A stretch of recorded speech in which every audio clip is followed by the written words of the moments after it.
Terima kasih. Kita akan pergi kepada soalan cepu emas.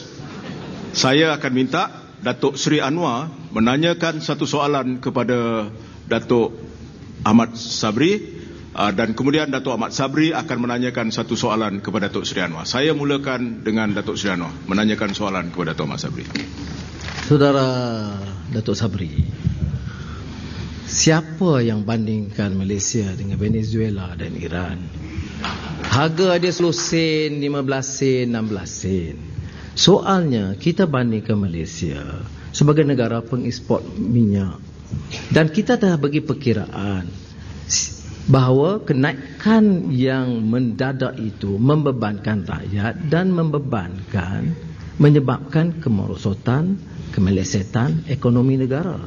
Jadi kalau ini diketahui, mengapa kerajaan setelah berjanji untuk tidak menaikkan minyak sebelum pilihan raya, dalam tempoh beberapa bulan saja memungkiri janji, mengkhianati amanah dan menaikkan harga minyak yang membebankan rakyat dan mengatakan kita ambil dari Petronas? Siapa yang kata kita ambil dari dana Petronas? Saya kata kita jimatkan belanja, kita betulkan perjanjian kita dengan IPP dan kapasiti lebihan, dan kita ambil dari dana kerajaan yang bocor begitu banyak, termasuk rasuah yang disebut Morgan Stanley kehilangan 300 bilion. Ini soalan dan 10 bilion. Soalan panjang sikit.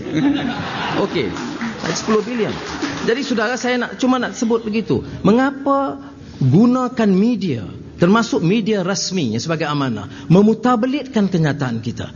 Kenyataan kita ialah mengapa kenaikan begitu mendadak dan membebankan, dan mengapa tidak boleh diurus sumber khazanah yang kita miliki untuk meringankan beban rakyat dan memacu pertumbuhan ekonomi dengan meyakinkan. Terima kasih. Saya minta Datuk Ahmad Sabri jawab. Saya kira ini sekali lagi ucapan yang populis sifat dia, seolah-olah menafikan bahawa segala-galanya dikaitkan bahawa punca kenaikan harga minyak kita ini ialah kerana ada soal tidak ada penjimatan, soal rasuah dan sebagainya.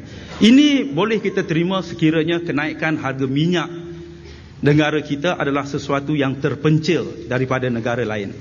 Seolah-olahnya Saudara Anwar menafikan bahawa seluruh dunia berhadapan dengan soal harga minyak yang tinggi sekarang ini.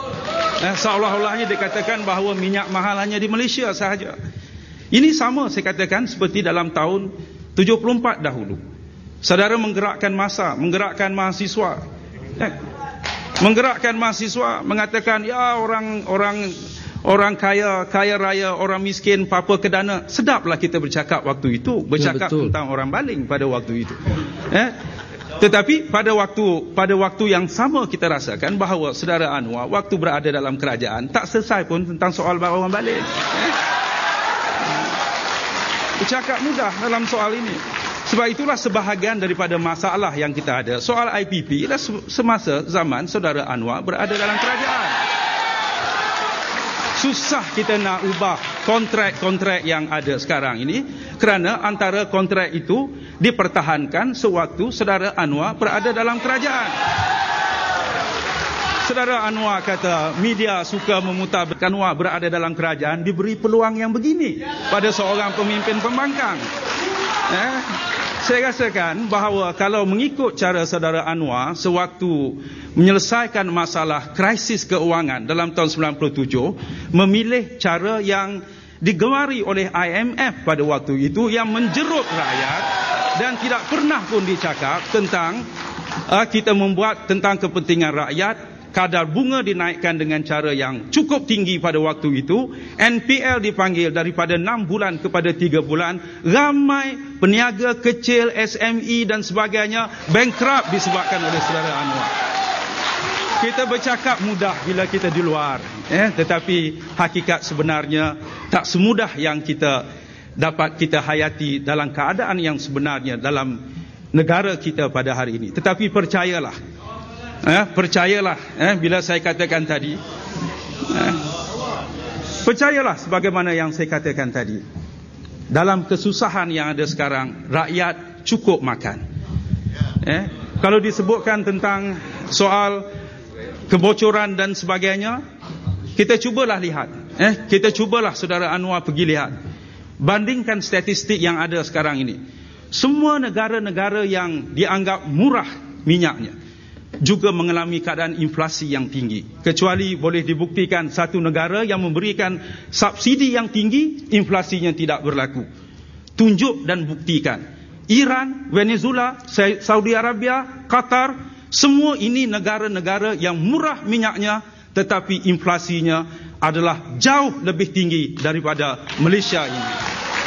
Sebab itulah saya katakan bahawa jangan kita sempitkan pemikiran kita dalam mengelirukan rakyat semua. Terima kasih. Baik, sekarang saya persilakan Datuk Ahmad Sabri untuk menanyakan soalan kepada Datuk Seri Anwar. Soalan saya mudah saja. Kalau kita mengajar rakyat kita dengan harga yang murah, walaupun pada hakikatnya harga minyak antarabangsa adalah tinggi, tahun 2015 kita akan menjadi net importer. Mungkin beberapa tahun lagi kita tidak ada minyak lagi. Apakah subsidi begini akan diteruskan atau pada waktu itu baru nak naik mendadak serta-merta daripada apa yang ada sekarang? Silakan Datuk Seri Anwar.